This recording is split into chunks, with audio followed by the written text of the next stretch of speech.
Boa tarde a todos, eu sou o professor João Gabriel e você está no Forjando Caráter. Antes de mais nada, deixa eu te perguntar, você já está inscrito aqui no canal? Você já ativou o seu sininho? Se não, eu peço por favor que você entre para nosso grupo de alunos, né, e esteja sempre atento aqui ao que passa no Forjando, se inscrevendo e ativando o bendito do sininho.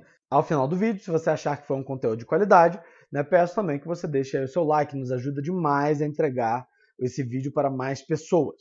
Eu deixo vocês então com a nossa live com o professor Dr. Joel Gracioso. O professor Joel é o professor que me introduziu na filosofia, gente.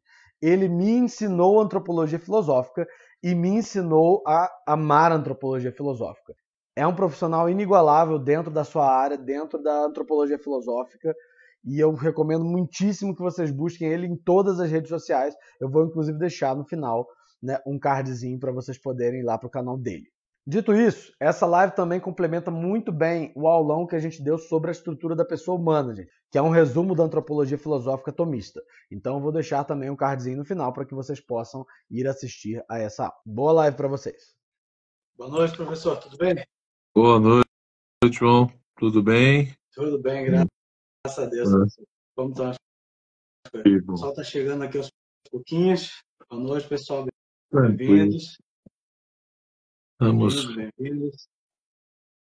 Professor, enquanto o pessoal vai chegando, o senhor se incomoda se eu fizer uma oraçãozinha inicial? A gente sempre faz aqui no perfil. Não, com certeza, pode fazer. É bom. Então vamos lá. Em nome do Pai, do Filho e do Espírito Santo. Amém. Vinde, Espírito Santo, enchei os corações dos vossos fiéis e acendei neles o fogo do vosso amor. Enviai, Senhor, o vosso Espírito, e tudo será criado, e renovareis a face da terra. Oremos. Ó Deus, que instruís os corações dos vossos fiéis com o Espírito Santo, fazei com que apreciemos exatamente todas as coisas, segundo o mesmo Espírito, que desejamos sempre a consolação do Cristo Senhor nosso. Amém. A vossa proteção recorremos à Santa Mãe de Deus, não desprezeis as nossas súplicas e nossas necessidades, mas livrai-nos sempre de todos os perigos, ó Virgem gloriosa dita. Amém. Santo anjo do Senhor, meu zeloso guardador, se te me confiou a piedade divina, sempre me rege, me guarde, me governe, domine. Amém. São Tomás de Aquino, rogai por nós. Filho do Espírito Santo. Amém. Bem-vindo, pessoal. Professor, essa semana a gente estava fazendo um trabalho aqui no nosso perfil com relação à formação humana. A formação humana, na verdade, ela é o tema central aqui do Forjando Caráter, né? E a gente percebeu há pouco tempo, com o trabalho que a gente estava fazendo, com o acompanhamento das famílias, que elas não tinham muita noção do que significava a formação humana. A gente falava formação humana, tinha uma intuição de que era uma coisa boa, de que era interessante, que era legal, mas ninguém sabia muito bem assim, o que significava o negócio, né? E aí a gente decidiu fazer essa semana para falar exclusivamente sobre o assunto, falar sobre os assuntos de formação humana e explicar bastante bem, né? Amanhã a gente vai ter uma live que a gente vai falar do método de formação e tal. Mas aí eu separei essa live com o senhor particularmente, né, para falar sobre um problema, né, que a gente enfrenta hoje, particularmente enquanto educadores, né, que é a questão da desconstrução da ideia de ser humano, né? Quando a gente fala formação humana, a gente pressupõe uma forma humana, né? A gente pressupõe uma essência a ser alcançada, a ser almejada através do processo formativo, né? O que é maravilhoso, que é belíssimo, mas que enfrenta o problema da nossa cultura e da nossa formação atual, né? Que acaba quebrando um pouco o ser humano, né? Fragmentando ele em reducionismos, né? E quando se perde isso, fica muito difícil falar de formação.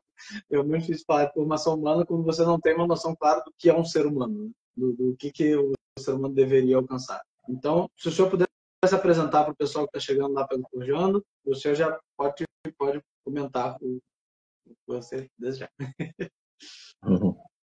Boa noite a todos. Eu agradeço, João Gabriel, o convite que me foi feito, de estar conversando um pouco hoje sobre o ser humano, a realidade humana, a desconstrução do ser humano, as consequências disso, né? Eu leciono há mais de 15, 20 anos antropologia filosófica e não só isso, né? Uma das coisas que eu mais pesquiso, e eu tenho um grupo de estudo, né, de psicologia filosófica. Faço parte da Academia Atlântico, né, sou professor da Academia Atlântico, professor e pesquisador, e também do Instituto de Filosofia e Teologia Maria Mater Ecclesiae, do Brasil.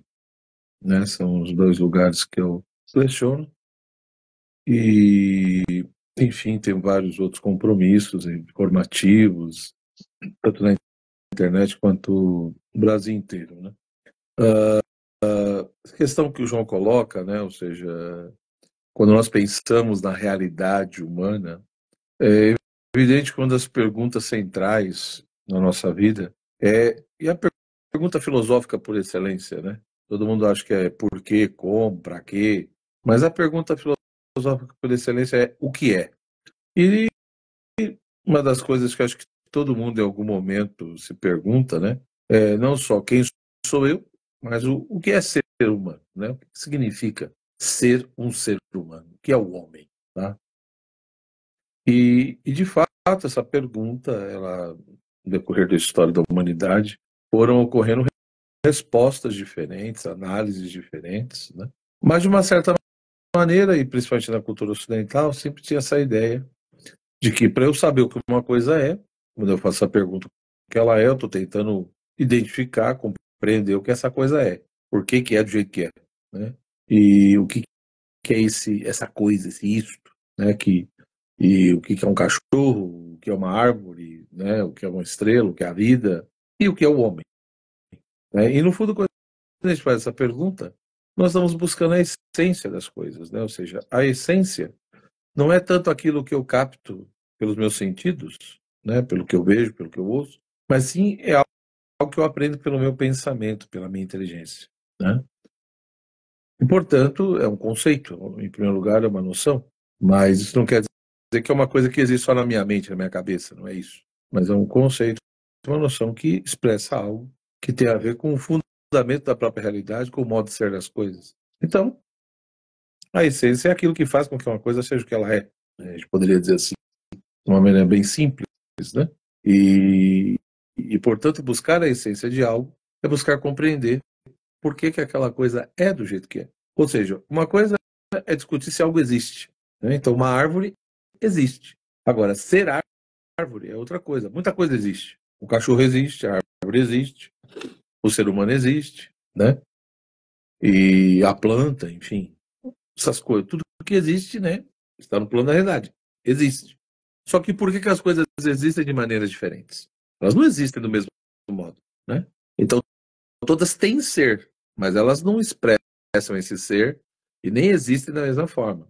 Justamente porque elas têm essências diferentes, né? Ou formas diferentes, como o João Gabriel colocou aí. Então, a identidade delas, o que faz com que elas sejam de um determinado modo ou de outro modo, é justamente a sua essência ou sua forma essencial, digamos assim.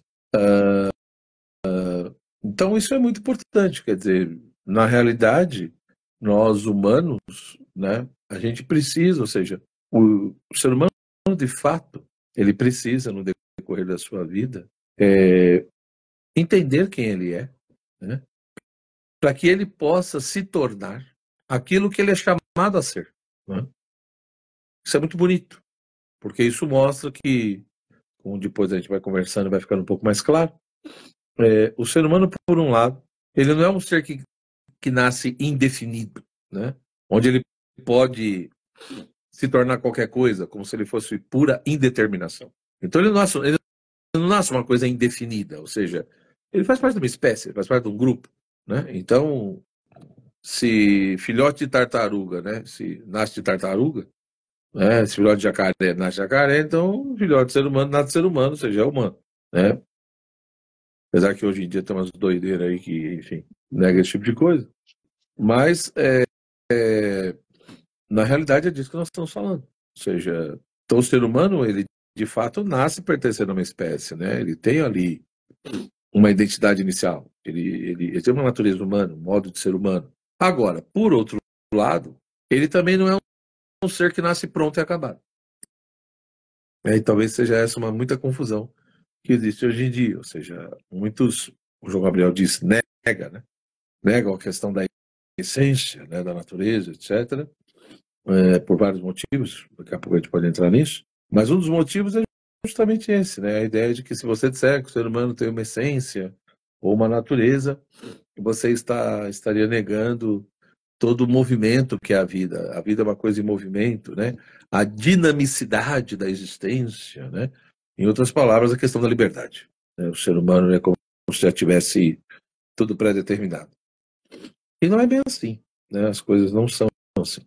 Ou seja, de fato, nós precisamos compreender o que nós somos no sentido de qual é a nossa essência. Ou seja, o que faz com que o ser humano seja ser humano. Então, para que eu consiga desculpa, para que eu consiga ter uma vida humana, né? O que é viver de forma humana, tá? Então, para eu poder responder isso, o que é viver de uma forma humana, o que é se comportar de uma maneira humana, eu preciso entender o que é o ser humano. Ou seja, qual é a especificidade do ser humano. O que o ser humano tem que outros seres não têm? O que faz com que o ser humano seja do jeito que ele é? E aí é lógico que vai entrar também a individualidade de cada um, porque mesmo nós todos somos humanos, mas também somos indivíduos e pessoas, então a natureza humana, ela se manifesta em cada um também de uma forma. Existe a questão da individualidade. Então, infelizmente, hoje, repito, nós vemos uma confusão muito grande. As pessoas muitas vezes não conseguem distinguir uma pedra de uma planta, de um cachorro, de um ser humano. E é óbvio que isso gera muita confusão. Muita confusão porque, né, ou seja, como é que eu vou me comportar, como é que eu vou viver, como é que eu vou avaliar as coisas? Ou eu sou chamado a viver de que forma? Né? Então, será que eu sou chamado a me comportar como um cachorro? Será que eu sou chamado a me comportar como um macaco? Né? E por aí vai. Ou como uma pedra? Não. Por quê? Então eu preciso entender essa coisa da essência. Né? Eu preciso compreender. Eu preciso resgatar isso. Tá? E, infelizmente, no mundo moderno, no mundo contemporâneo, foi surgindo um tipo de pensamento a tal ponto, por exemplo, se você pegar alguns anos atrás aí, existia um conjunto de livros que foram publicados pelo governo federal, né, há 8 anos atrás, 10 anos atrás. Esses livros estão na internet, é só vocês procurar. Livros direcionados para os adolescentes. E eu tinha um livro lá que era mais ou menos de antropologia.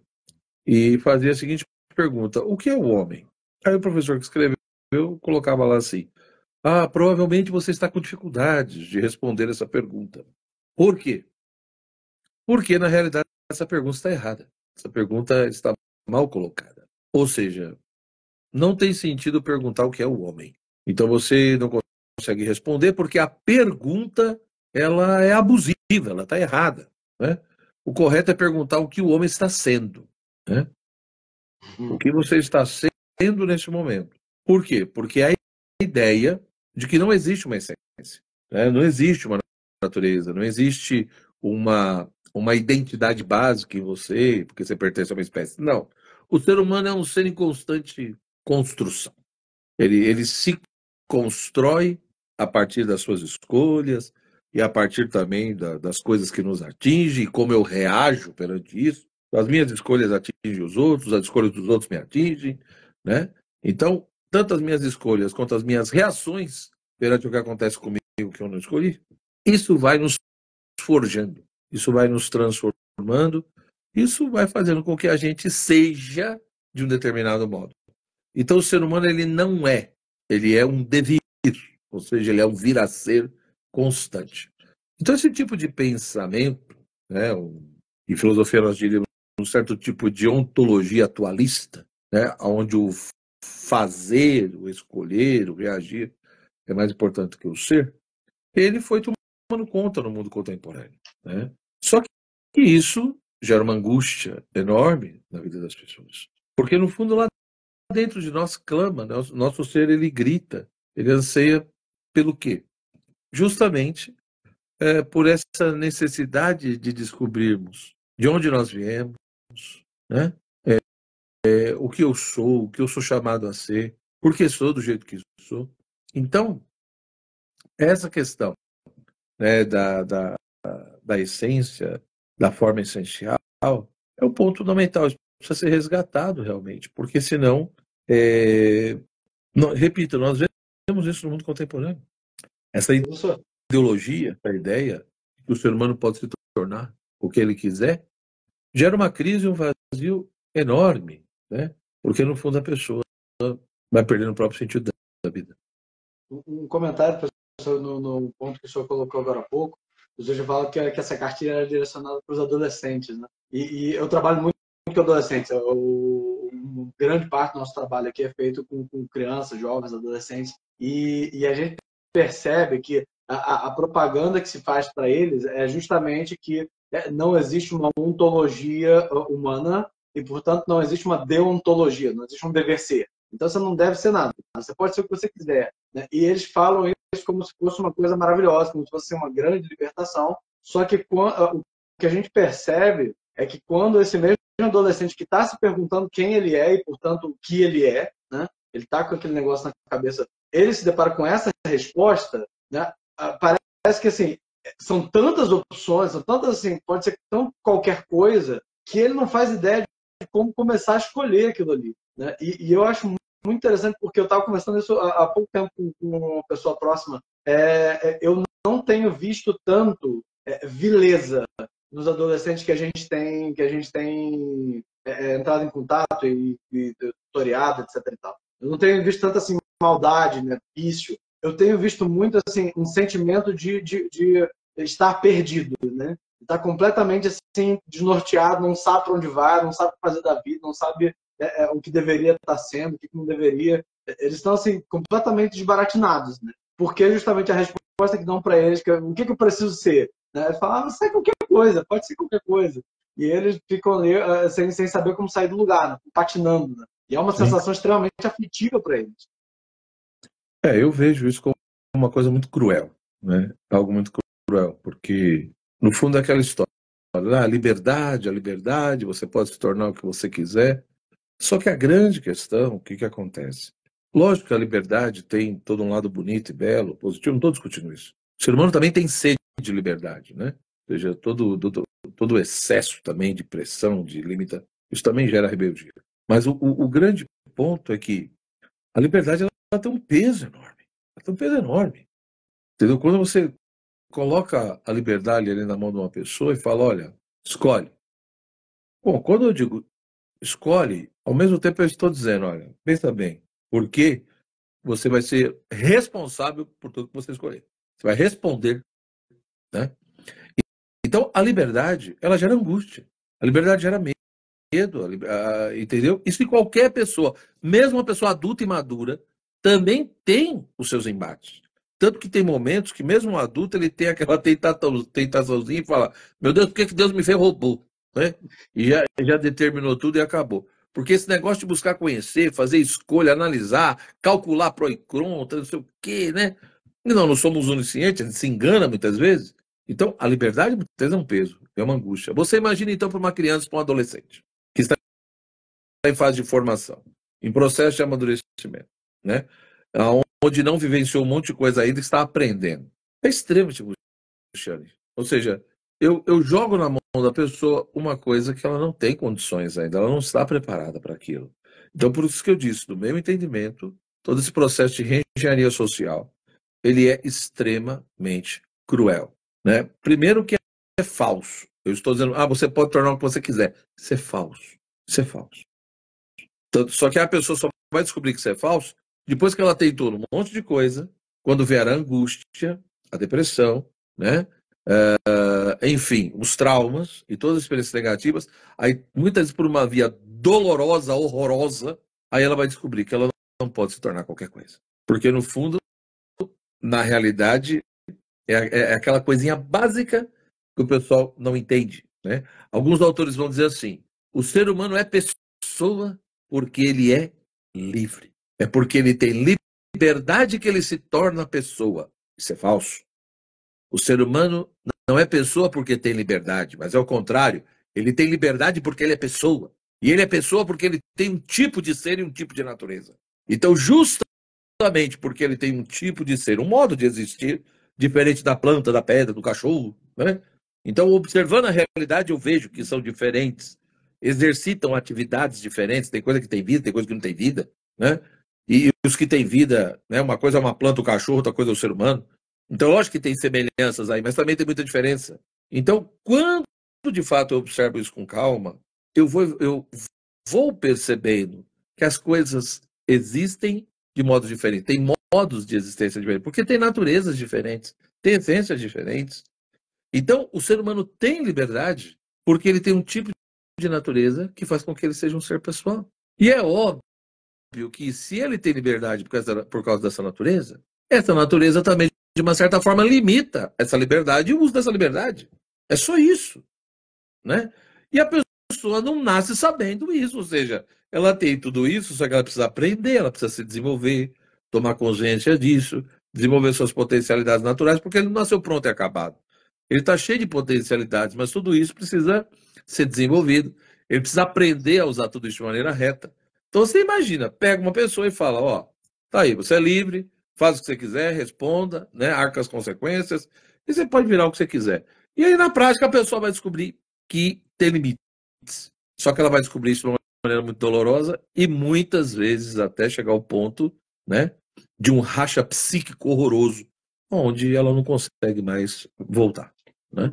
Então, isso é muito sério. Isso é muito sério, né? Como que você disse, o excesso de liberdade, o excesso de opções gera paralisia, ou seja, eu fico angustiado, eu fico confuso, né? Ou seja, eu tenho tantas opções, mas só esqueceram uma coisa fundamental. Esqueceram de me dar critérios para que eu saiba escolher. Não me deram critérios, não ajudaram a formar o meu caráter, a minha personalidade, não deram critérios, valores. Por quê? Desde Hume, né, no final do 17 já era assim, né? A ideia de que o ser não gera dever. O ser não gera princípio. A grande crítica de Hume à ética, né? Ou seja, o ser das coisas não estabelece leis, regras, deveres. Então, do ser eu não posso tirar princípios éticos. Isso é um absurdo. Isso é um absurdo, porque, no fundo, desde os gregos, o próprio conceito de lei natural já pressupõe um pouco isso. Quer dizer, o próprio modo de ser das coisas já mostra, mais ou menos, como nós deveríamos lidar com elas. Então, você imagina quando você tira tudo isso. Eu não dou critérios, eu não dou princípios, eu não dou valores, ou seja, eu não dou os elementos necessários para o exercício da liberdade, para o exercício da escolha. E aí vira um peso horroroso, né? Não tem como não vir. Angústia, né? Você vê hoje em dia, por exemplo, a síndrome do pensamento acelerado, você vê a questão da angústia, você vê a questão da ansiedade. Eu não aguento mais ouvir essa palavra, não sei você, mas eu ouço isso todo dia, né? Ah, eu sou ansioso, ai meu Deus do céu, eu sou ansioso. Mas meu filho do céu, pelo amor de Jesus Cristo, aprende a respirar, né? Não vê tanta ansiedade, quer dizer, não sabe esperar e ao mesmo tempo de não saber esperar, não sabe fazer escolha, e aí vem o medo, vem a perplexidade, né? E aí quando vem se sente sufocado, enfim, é uma balbúrdia que só Deus sabe onde vai parar isso. Uma grande maldade, professor, disso que o senhor estava comentando justamente sobre essa mentira de que é a liberdade absoluta e que você pode escolher qualquer coisa, e uma grande maldade que fazem especificamente com a juventude, né? É o fato de que eles falam que você pode escolher qualquer coisa, mas eles omitem o fato de que certas coisas precisam de certas qualidades para serem alcançadas, né? Existe você alcançar um certo grau de excelência humana, aumenta a tua liberdade, aumenta a tua capacidade de escolher por certas coisas, né? Então eles colocam assim a liberdade numa amplitude completamente absurda, mas como eles não exigem qualquer tipo de dever ser, no final você tem uma pessoa que ela é incapaz, ela não tem qualidades humanas que tornam ela capaz de escolher as coisas que ela quer e deseja, né? Mas que tem aspirações que são completamente reais. Às vezes eu pego jovens e assim, eles vão falando os planos, vão falando dos sonhos deles, vão falando das coisas e vão falando o que eles querem fazer para alcançar, e a gente fica assim, meu Deus, essa pessoa não entendeu que isso é impossível, né? que assim, que não tem como, do jeito que ele está fazendo as coisas, ele chegar nessa coisa maravilhosa que ele quer. É o famoso assim, sonho do sucesso absoluto e esmagador e grandíssimo, sem nenhum esforço, sem nenhum estudo, sem nenhuma preparação, sem nenhuma... Assim, que milagre é esse que as pessoas estão prometendo? Porque caiu no quê? É aquela história, João Gabriel. É uma confusão tão grande, porque vamos pensar numa coisa básica aí. Eu tenho um objetivo e eu tenho uma meta. Bom, se eu tenho um objetivo e eu tenho uma meta, o que é o básico? Eu vou ter que pensar e analisar quais são os meios que eu preciso para atingir esse objetivo, essa meta. É só isso. Ou seja, vamos falar da coisa mais básica. O pessoal não tem isso. Ou seja, ele não consegue entender que quanto mais elevado é a meta e o objetivo, mais os meios vão ter que ser refinados. Então, quer dizer, os meios precisam estar de acordo com as metas e os objetivos que eu tenho. E, portanto, eu tenho que ver se eu detenho esses meios. E se eu, é aquela história, tem o fim, tem os meios e tem a minha realidade.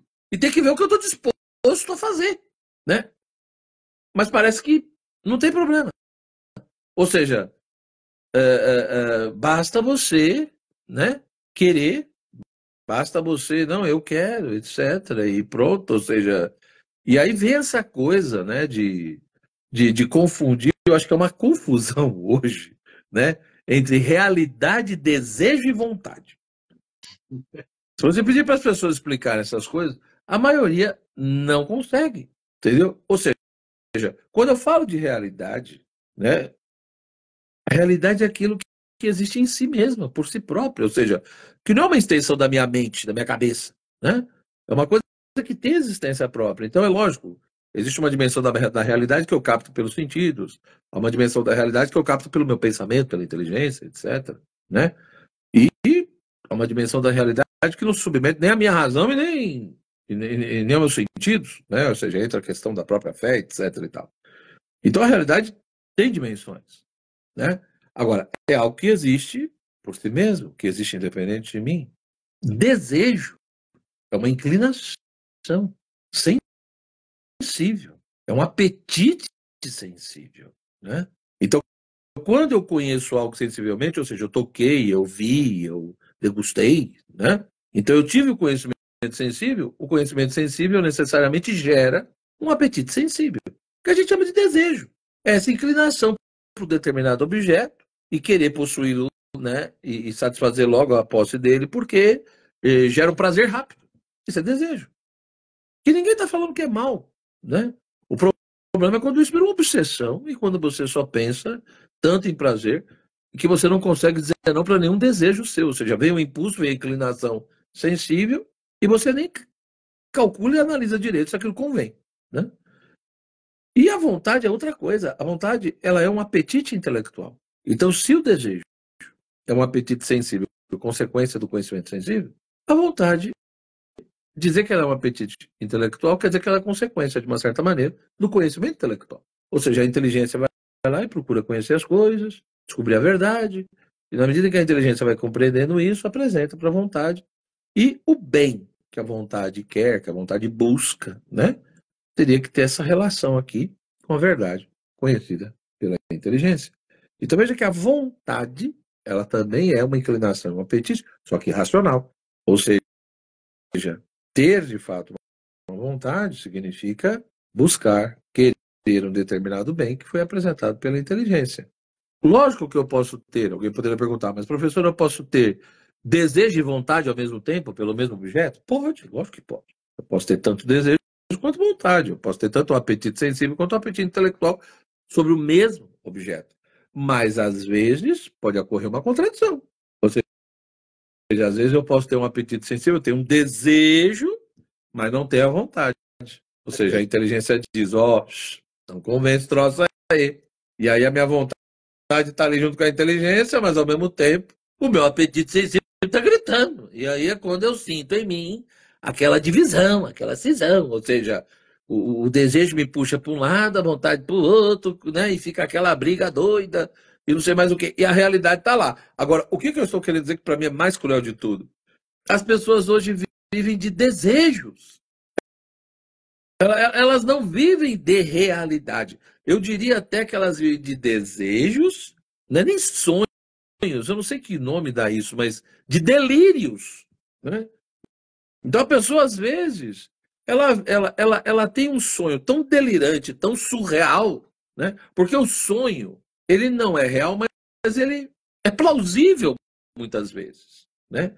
Agora, quando é um delírio, quer dizer que você perdeu a noção da realidade e você vive muito mais de desejos e delírios do que da realidade. O problema é que uma hora a realidade se impõe, gostando ou não, querendo ou não. E aí é aquele choque de realidade, né, que muitas vezes gera um sofrimento, uma dor horrorosa. Então, nós não podemos confundir essas coisas. A realidade é uma coisa, os meus sonhos, desejos ou delírios são outras, e a minha vontade é uma terceira. Né?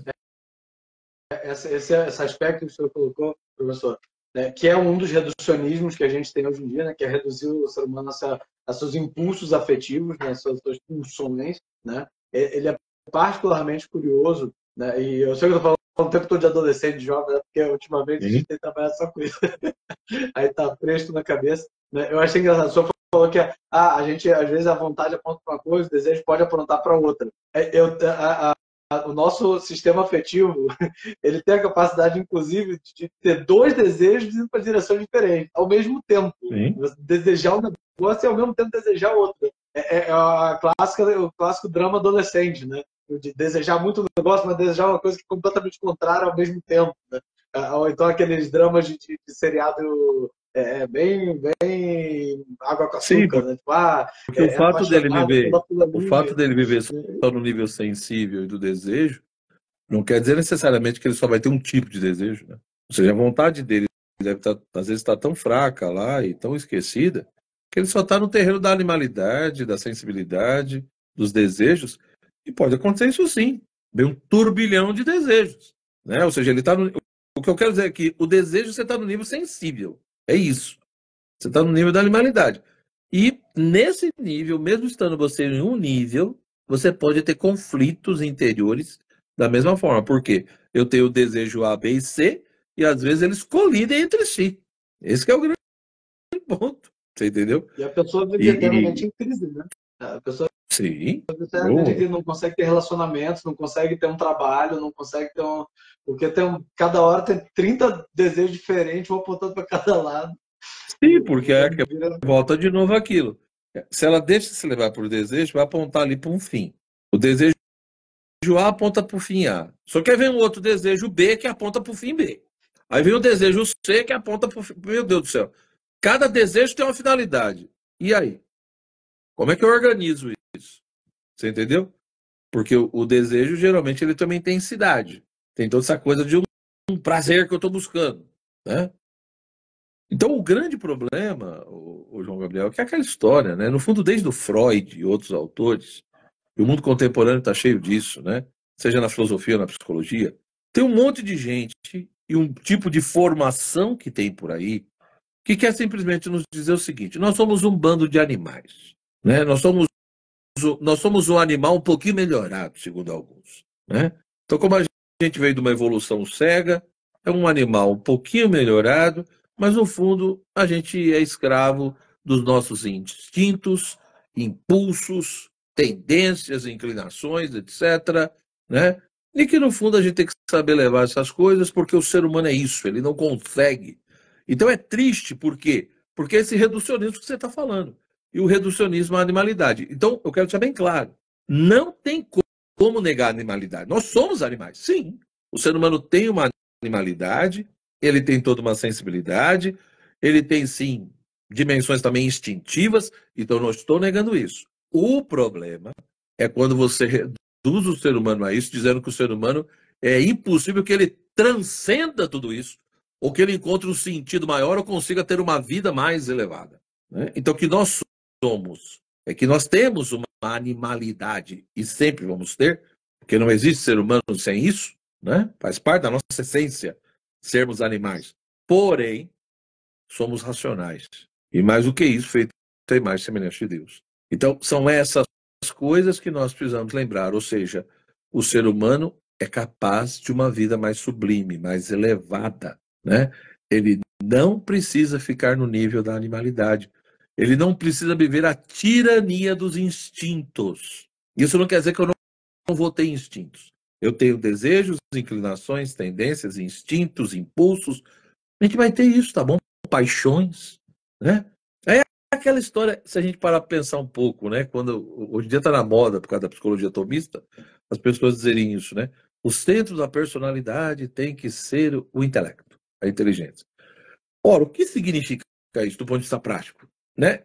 Significa dizer que a sua inteligência vai organizando todo esse processo. Ou seja, você não é só inteligência. Então você, com a sua inteligência, vai conhecendo a realidade, vai conhecendo as coisas, vai atingindo a verdade, etc. e tal. Essa verdade conhecida, presente na inteligência, ela vai apresentando para a vontade se aproximando e acolhendo o que a inteligência disse.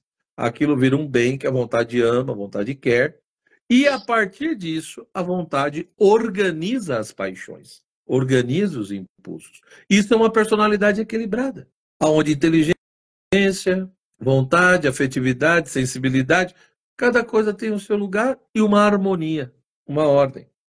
Agora imagina uma pessoa de ponta cabeça. O que acontece? O centro da personalidade dela são as paixões, são os impulsos.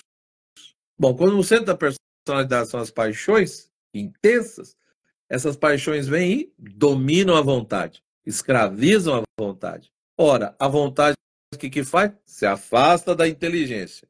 E ao se afastar da inteligência, sendo dominada pelas paixões, as paixões jogam a pessoa para um lado ou para o outro. Cada momento para um lugar. Por quê? Porque tem direções contrárias. São paixões contraditórias, como você disse, desejos contraditórios. E aí a pessoa vai tendo cada vez mais, ela vai tendo aquela sensação do vazio existencial, de que a vida não tem sentido, de que nada dá certo, de que eu sou um erro da natureza. E aí vem a angústia, vazio, ansiedade, né? Em outras palavras, vai se tornando uma alma perturbada, é uma pessoa perturbada. E é óbvio que ela vai sofrer, mas também vai fazer muita gente sofrer. Aí volta de novo. Imagina um adolescente nessa situação, né? Certamente. Então, assim, é possível fazer...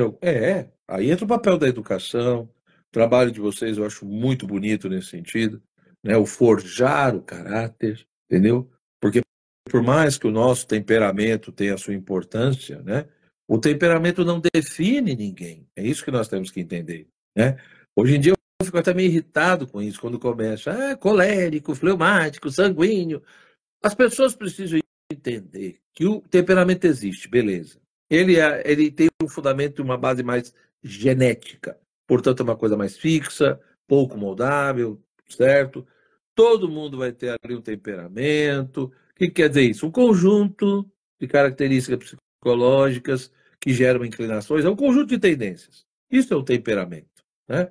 Agora, o problema não é ser sanguíneo, ou ser colérico, ou fleumático, ou melancólico, ou sei lá o quê. O problema é o tipo de sanguíneo que você é. Ou seja, na história da igreja teve santo de tudo quanto é tipo de temperamento. Então, o que não pode se tornar o temperamento, ele não pode virar um álibi, né? Para o mau caratismo. Entendeu? Exato. Tá predestino. Entendeu? Já tá, o prognóstico está pronto. Não. Você tem o temperamento, mas o importante é o quê? É o caráter. Porque o caráter é forjado, o caráter é formado. Aí o caráter é o quê? É essa síntese do temperamento com a cultura, com o ambiente, com o que a pessoa foi aprendendo na vida dela. Então você vai formando o caráter. Por isso que é possível até remodelar o caráter se for necessário, se a pessoa vê que ela tem falhas, né, no seu caráter.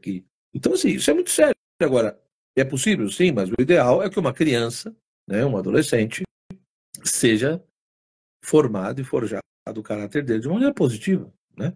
Ele tem ali no centro do seu caráter essa sensação do dever, da honestidade, enfim, para que tenha depois uma personalidade, porque a personalidade é um terceiro elemento também, né? Ou seja, a personalidade já é a junção do caráter com as escolhas livres, com as decisões livres, né? Que é uma coisa aberta. Então, no fundo, repito, o trabalho de vocês é muito bonito, né? Recomendo, conheço um bom tempo, João Gabriel, e só que nós não podemos ser ingênuos, né? Ou seja, as famílias estão com problemas, muitas vezes os pais não sabem o que fazer, aí tem todo esse contexto social, cultural, né? Onde se joga um peso sobre as crianças e adolescentes, e muitas vezes elas não estão preparadas. E portanto, não tem como não ver a depressão, né? E, infelizmente, muitos até buscam alivio em tudo isso, no quê? Na bebida, nas drogas, né? Ou numa vida promíscua, etc. Às vezes até em coisas piores, né, professor? E... Padre? Às vezes eu tô no voltei pro seminário agora. Mas a gente percebe que assim, e é trágico, né? Porque justamente esse processo, como ele tira a possibilidade de um sentido de vida, né? de um saber para onde está indo, a gente vê jovens assim, cada vez mais novos, né? Com pensamentos suicidas, com desilusões assim, graves com relação à vida e tal. Eu falei, gente, não deu nem tempo dessa pessoa traumatizar com a vida, né? E ela já não tem mais desejo, já não tem, não se mexe, é muito grave, né? Porque, assim, quando você reduz o ser humano à animalidade, assim, você tira dele a capacidade de transcendência e por isso ele não consegue ver à frente, né? Ele não consegue ver alguma coisa que está acima e à frente dele, né? Fora dessa situação na qual ele está agora. Ou seja, não consegue ter um sentido, né? Sentido, eu lembro da gente eu lembro até das aulas lá do Mato.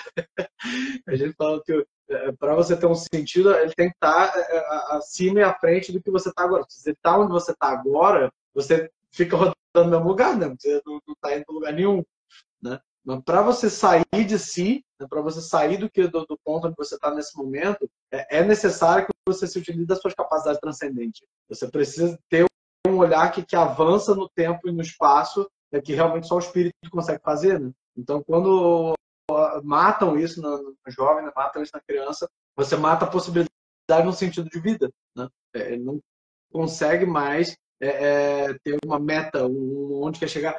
Obviamente, a meta principal, a meta mais a meta ideal é o céu, né? A meta ideal é a vida eterna. Mas eles não conseguem entender nem os intermediários. Eles não conseguem entender, não conseguem falar de vocação. Às vezes você vai falar de vocação para criança, para o jovem, e aí ele primeiro acha que você está falando entre casar e separar. Eu falo, não, meu filho. Eu estou falando assim, do que você vai fazer com a tua vida? O que você acha que Deus te chama para fazer, com a tua missão, com a tua tarefa? E aí você vê na cara dele, assim que você pergunta, você vê que essa criatura nunca cruzou o pensamento dele alguma coisa desse gênero, né? De que ele tem um propósito, de que ele tem uma missão, de que ele pode fazer alguma coisa para contribuir com a sociedade, com a igreja, com a história da salvação. Isso nunca passou pela cabeça, né? Mas por quê? Porque ele vive no aqui, no agora, ele vive na próxima brincadeira, ele vive no próximo jogo de videogame, ele vive, e aquilo ali prende ele nessa estagnação do agora, né? E isso é trágico, né? É muito difícil você falar de qualquer outra coisa com um jovem, né, se ele está preso nesse ciclo, né? Se ele está preso nessa prisão cultural e formativa, né? Isso gera um monte de outras coisas, né, João Gabriel? Porque esse imediatismo, né? No fundo, ele vive do imediato. É o fast food existencial, né? É tudo para hoje, para agora. Então, é aquela história. Ele não fica muito difícil, porque se ele não conhece a natureza e a essência dele, eu não sei o que eu sou, eu não sei também o que eu sou chamado a ser, né? E, portanto, se eu também não sei qual é meu fim último, para que eu existo, né? Eu também não sei de onde vim. Então, vira uma confusão. Quer dizer, eu não sei de onde vim, eu não sei para onde eu estou indo, e eu não sei quem eu sou. E tudo isso é fruto do quê? De opções filosóficas e escolhas que foram feitas desde o século XVII, XVIII, XIX. Né? A ideia de acaso, né? Não, tudo veio do nada, por obra do acaso, etc. Então, todos nós sabemos que o conceito de ordem, de finalidade, ele foi profundamente criticado por um monte de filósofos. Né? É a ideia de que a vida, as coisas, nada tem finalidade, nada tem propósito. Por quê? Porque tudo que existe é obra do acaso. Ou seja, as coisas existem existem, poderiam não existir, tudo é aleatório, né? Não há uma finalidade, não há um sentido, não há um propósito, muito menos ordem, etc. e tal. Por isso que a ideia é que você pode virar qualquer coisa. E aí é aquela história, se eu posso ser qualquer coisa, eu também vim e surgi de um jeito, mas poderia ter surgido do outro. E, portanto, cada um direciona a sua vida do jeito que quer, para onde quer. Certo. Mas qual é a consequência de tudo isso? A minha questão é muito simples. Se tudo isso é tão verdadeiro, né? Por que tem tanta gente deprimida com tanto problema? Ou seja, é só isso, né? Porque se isso é a verdade, entendeu? É simples, era só fazer um trabalho, olha, aceita que dói menos, viemos do nada, vamos voltar para o nada, ver o que você quiser, etc. Só que a questão que a gente olha para a realidade é que pulsa e grita dentro das pessoas a natureza. Ou seja, a pessoa sente necessidade de saber de onde ela veio, qual é o sentido da vida. A vida cobra dela o sentido. Para que eu existo? Entendeu? Não é que ela quer, não é isso. Não é fruto da vontade, é isso que a gente tem que entender. Esses questionamentos sobre necessidade não é fruto da vontade, né? A questão é a natureza humana gritando dentro de nós. Nós sentimos necessidade disso. Você entendeu? Por isso que você vê esse relato, quantas pessoas falando que na adolescência, na juventude, fez, e depois voltou. Pessoas que fizeram um monte de escolhas e não sei o quê, e depois viram que, né, tentaram se reconciliar com a sua estrutura natural. Você entendeu? Então, assim, é bem cruel o que nós vivemos, né? As implicações e as consequências são terríveis, porque é uma massa de pessoas fracas, debilitadas, que não conseguem enfrentar a realidade, né? Não foi ensinado muitas vezes a conviver com as frustrações, com as perdas, entendeu? Então, pessoas que muitas vezes não sabem ouvir não sabem lidar com perda e frustração, as desilusões da vida, né? E é aquilo, é uma geração fraca. E aí quando vem todos esses problemas e esse peso da existência, a maioria não aguenta. A maioria não aguenta. Então, você vê, cada vez mais aumenta o número de pessoas procurando psicólogos e psiquiatras. Porque não vê sentido em nada, é a ansiedade, a angústia, o vazio, né? E vai paralisando, entendeu? Porque, de fato, a pessoa é infiel à própria natureza dela. Ela é chamada a ser humano, mas ela quer viver como outra coisa. E, ao mesmo tempo, não é só viver como ser humano, mas é buscar uma excelência humana, né? Por isso, né, por exemplo, hoje em dia se fala cada vez mais de virtude, né? E é importante mesmo, porque sem essas qualidades, sem essas ferramentas que são as virtudes, fica muito difícil você conquistar determinadas coisas, né? Ser um ser humano com um bom caráter, por exemplo. Não, certamente, professor. E, assim, o ato de recuperar esse foco na essência é o fundamento da formação humana. É o fundamento do trabalho que se faz na educação. Quando a gente fala trabalho que faz na educação, eu explico, na verdade, para o pessoal que vem aqui do perfil e tal, às vezes está chegando agora. Quando a gente fala de educação, geralmente a ideia, a cabeça vai para a educação intelectual no sentido de conteúdo, no sentido da pessoa conhecer muitas coisas, desenvolver linguagem, matemática, o que obviamente faz parte e é excelente até então. Mas quando a gente pensa no próprio termo educar, né, que vem de conduzir para fora, né, você pegar uma coisa que está dentro e botar para fora, né, se refere especificamente a essa natureza, né? Se refere especificamente a essa essência que está dentro como potência, está, né, dentro como uma possibilidade de realização, né? E você ajudar a pessoa a chegar naquilo que ela foi feita para ser, né? Chegar naquilo que ela nasceu para ser, para o qual ela foi criada, né? Em todos os aspectos, né? Inclusive o intelectual, mas que ela se torne um ser humano mais completo possível.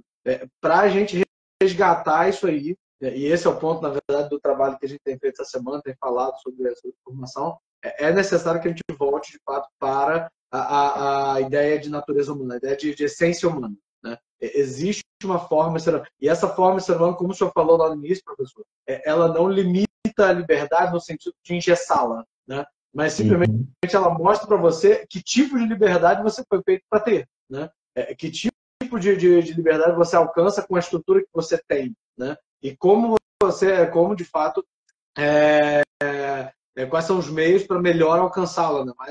Mais perfeitamente alcançá-la. Eu lembro, e o senhor, na verdade, é a melhor pessoa para falar dessa distinção, né? Da distinção feita pelo próprio Santo Agostinho, né? Entre a liberdade mesmo, a própria liberdade, e o livre-arbítrio, né? E aquilo que é só que é a capacidade de escolher, né? Seja lá o que for, né? Que a liberdade verdadeira é aquela que, de fato, né? Escolhe, não só escolhe, mas escolhe por aquilo que de fato é o melhor. De fato é o mais excelente. De fato, toda vez que eu vou dar esse tipo de aula nas aulas de formação, eu falo, gente, né, se eu desse duas opções para vocês. A primeira é que você conhece absolutamente tudo, mas você nunca pode escolher por nada. Toda vez alguém vai escolher por você. Né? Você nunca vai ter ingerência sobre nada na sua vida. Tudo vai ser maravilhoso, vai ser bom, vai ser perfeito, mas você não pode escolher nada. Você acha isso legal? Aí o pessoal, não. A resposta sempre é não. E aí outra possibilidade, né? Que você tivesse liberdade total, você pudesse escolher tudo que você quer, a sua palavra é lei, você falou, a coisa acontece. Mas você fosse sempre enganado, sempre toda informação que chegasse para você fosse sempre mentira, né? Sempre uma enganação, um jeito de te enrolar e tal, tudo que você falasse você podia fazer, mas você sempre seria enrolado. Né? Isso parece legal também? A pessoa, não. Pois essa é a diferença entre a liberdade, como se diz, né? A liberdade de você escolher qualquer coisa, e a liberdade verdadeira, né? Que é a liberdade de você escolher sabendo, de fato, que aquilo realmente, na realidade concreta, é o melhor. Né? Mas para isso, você tem que, de fato, se submeter a essa realidade.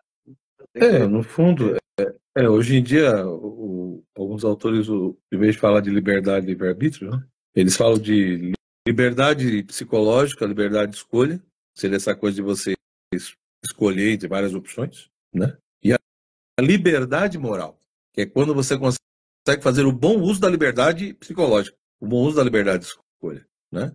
Então, a liberdade psicológica de escolha, eu não perco, é uma coisa que nasce comigo, faz parte da gente. Agora, a liberdade moral é uma conquista, porque a liberdade moral é quando você tem a liberdade psicológica de escolha e faz um bom uso dela, ou seja, para escolher o melhor, que é o bem, que é o verdadeiro.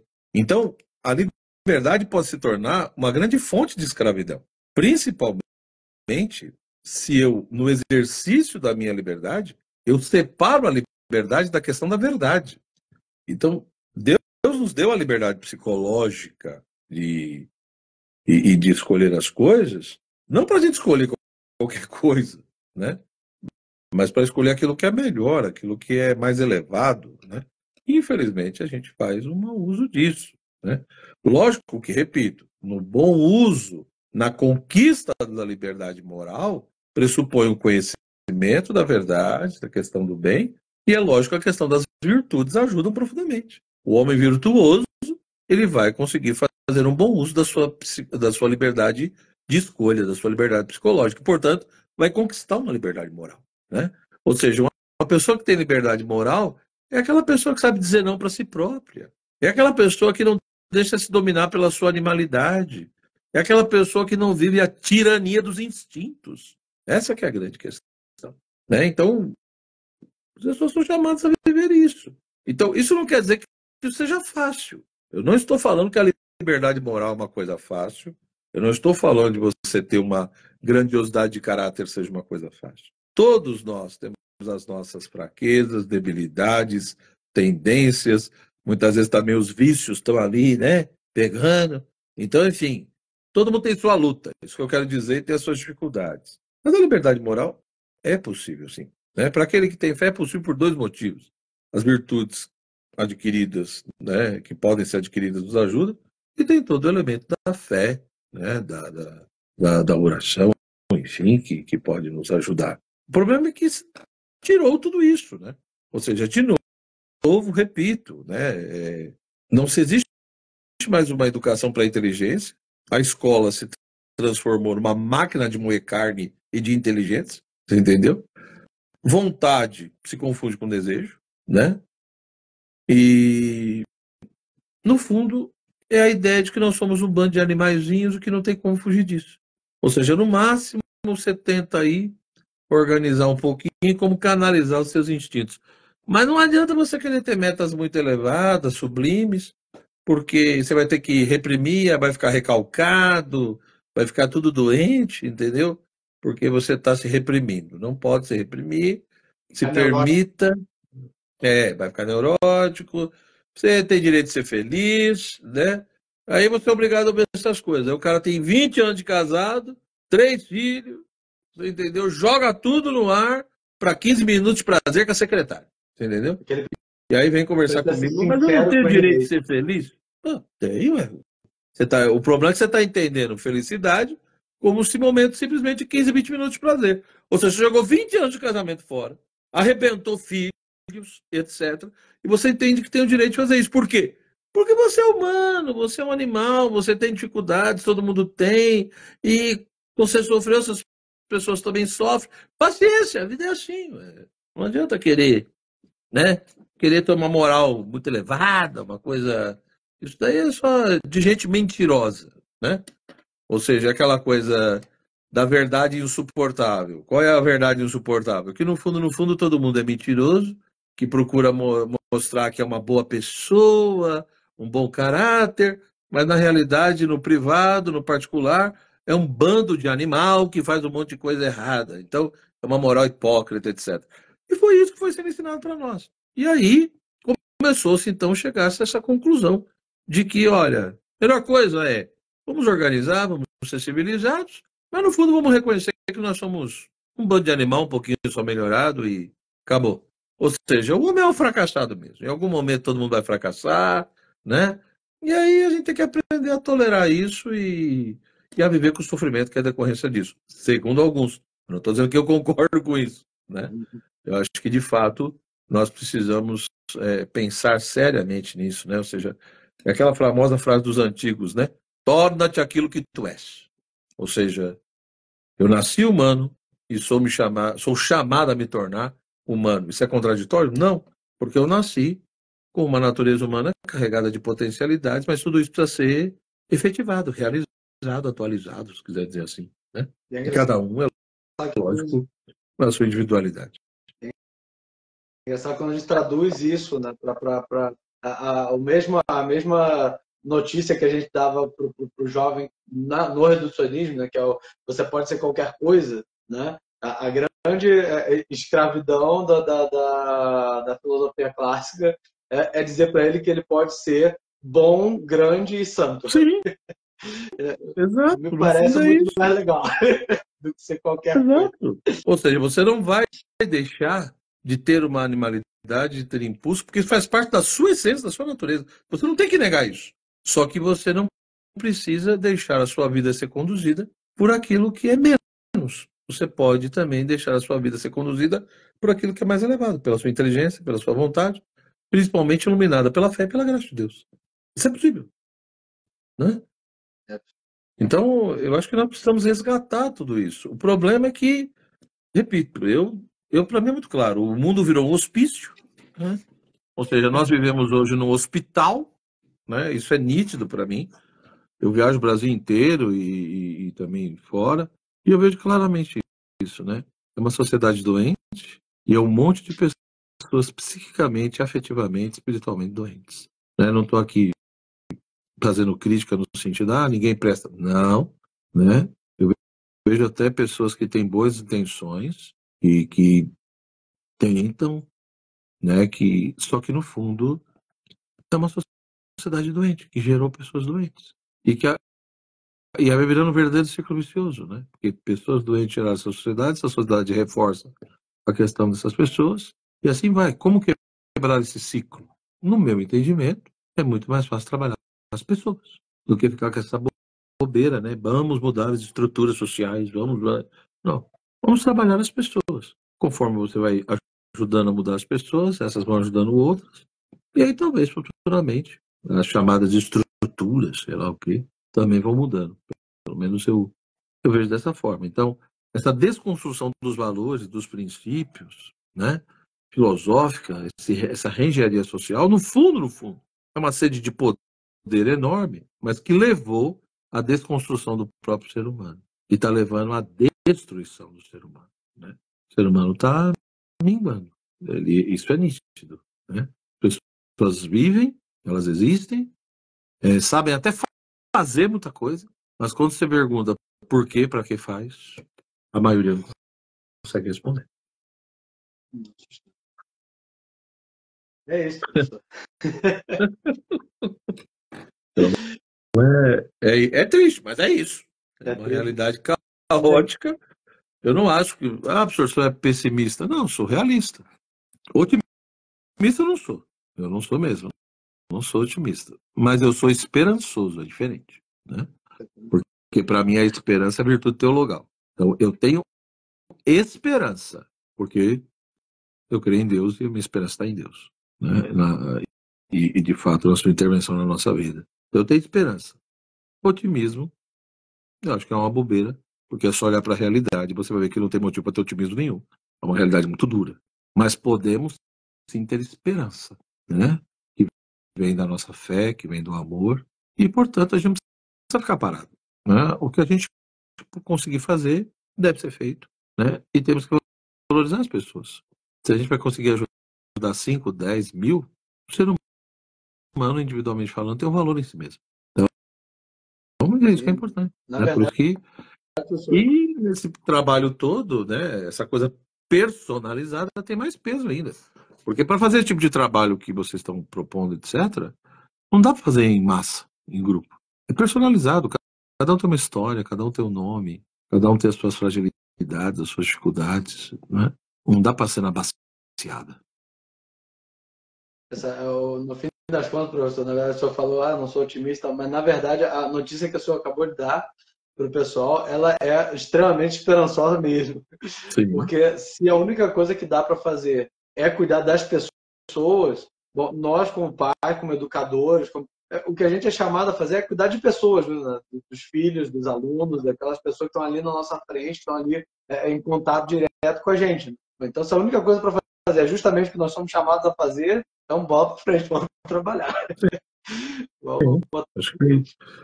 Eu acho que tem que fazer mesmo, porque é muita criança e muita adolescente precisando, muitas famílias, né? E eu acho que quem pode fazer algo e não faz está errado. Eu acho que a gente tem que se desdobrar mesmo, por amor a Deus, por amor às pessoas, e procurar plantar boas sementes, ajudar quem der para ajudar, fazer o máximo que for possível, né? Movido por essa verdadeira esperança, essa verdadeira fé, essa verdadeira caridade. E eu vejo muita gente fazendo muita coisa boa. É que o mal ele faz mais barulho, né? O mal faz mais barulho, chama atenção. Mas eu vejo muita gente com iniciativas boas, tanto no sentido de escola, como trabalhos individuais, como você está fazendo. Tem muitos projetos e iniciativas muito boas no Brasil inteiro. Tanto que muita gente até de fora olha para o nosso país. O nosso país hoje vive um momento, é bem paradoxal, mas é isso mesmo. É um momento difícil, muito complicado no nosso país. Mas ao mesmo tempo tem muita coisa boa acontecendo. Mas a imprensa não mostra, ninguém mostra. Né? Mas tem muita coisa boa acontecendo. Né? E para mim tudo isso é expressão da misericórdia de Deus, da bondade de Deus e do sim, evidentemente, de algumas pessoas. Né? Então, acho que é importante pensar nisso daí, João. Verdade, professor. Professor, a gente, na verdade, acabou de cruzar aqui o limiar do nosso tempo, mas se desse, se deixar, eu falava. Esse é o assunto que eu pago, então a gente fala o resto da vida. Mas eu queria só agradecer ao senhor, professor. Na verdade, eu queria até comentar com o pessoal do que veio pelo Forjando, né? Gente, o nome chique desse conhecimento do ser humano, que é o início da formação e tal, o nome chique é antropologia filosófica. Né? A pessoa que me ensinou antropologia filosófica foi o professor Joel. Eu lembro ainda do texto que ele me deu. Aliás, esses livrinhos aqui, ó, esses dois aqui. Foi o texto que ele me deu e que me deu a sua. É um texto difícil para burro. Eu lembro até hoje de eu estudando aquele negócio lá. E eu lembro que foi nessa época que eu me apaixonei por isso. Né? Eu me apaixonei pela antropologia e mais tarde pela ética das virtudes, que é uma consequência dela, né? E então assim, eu fico muito feliz de estar tendo essa conversa específica com o senhor. Muito obrigado, professor. É sempre um prazer estar conversando com o senhor sobre esses assuntos. Espero em Deus que a gente tenha mais oportunidades ainda, se o senhor quiser, se Deus permitir. Sim, E é isso, professor. Eu que agradeço, né? Muito obrigado pelo convite, João. Obrigado pelo pessoal que nos acompanhou até agora, né? E, enfim, quem quiser acompanhar meu trabalho é só procurar no YouTube, tem lá o meu canal, João Gracioso, também estou no Instagram, só procurar por João Gracioso. Tem uma pós de educação clássica que eu coordeno, né? Que aí lá tem todas essas questões da formação, da inteligência, né? Da montagem, da memória, trivium, quadrivium, etc. Então, quem tiver interesse, quiser aprofundar nisso, né? Está lá convidado também. E com certeza aí o trabalho de João Gabriel é muito bem feito, né? E é evidente que são coisas diferentes, uma coisa é fazer uma pós, outra coisa é ter todo um trabalho com crianças, com adolescentes, de uma maneira personalizada, né? Eu não faço isso, é trabalho do João, né? Eu trabalho mais outros aspectos. São trabalhos que se complementam, evidentemente, né? Mas repito, quem for professor, pai, mãe, aí se quiser fazer uma pós para aprofundar nessas questões teóricas, né? Mas, de fato, o que é importante mesmo, eu acho que é conseguir salvar as nossas crianças e os nossos adolescentes. Isso é muito importante, né? E para isso, é lógico, cada um vai se capacitando do seu jeito, do seu modo. Mas obrigado pelo convite e outras Eu faço vezes. trabalho com jovens, com as crianças, mas eu fiz após. O João fez, nem lembrar que ele tinha feito. A gente está indo para a 7ª turma agora, já teve 6 turmas, né? Agora nós estamos para a 7ª, então graças a Deus já conseguimos aí formar várias pessoas que estão espalhadas no Brasil, né? Então o João fez a pós, ou seja, ele viu lá, tem professores, né, Padre José Eduardo, não teria como recomendar mais, né? Muito fantástico. Enfim, Clístenes, né? O Clístenes Hafner. Então tem vários professores aí conhecidos que fazem parte da pós. Só procurar lá no meu Instagram, né? E lá no Instagram tem na minha bio tem o link lá para inscrição, que leva para a página, né, da inscrição, tá? Anderson mandou um abraço aí de Alagoas, abraço, né? Pessoal todo. Mas é isso, gente. Obrigado, boa noite. Deus abençoe a cada um. E João Gabriel, mais uma vez, obrigado. E a gente marca mais vezes aí para conversar. Muito obrigado, professor. E é isso aí, pessoal. Essa foi a nossa live com o professor João Gracioso. Eu vou deixar aqui o canal dele num dos cards finais para que vocês possam procurá-lo, porque ele é um profissional fenomenal, inigualável. Peço também que vocês deixem o seu like, se inscrevam, nos procurem nas nossas outras redes sociais, eu vou deixar aqui na descrição e vou deixar um card aqui para que vocês possam assistir também o nosso aulão sobre o resumo da antropologia filosófica tomista. Até uma próxima vez e nos vemos em sala.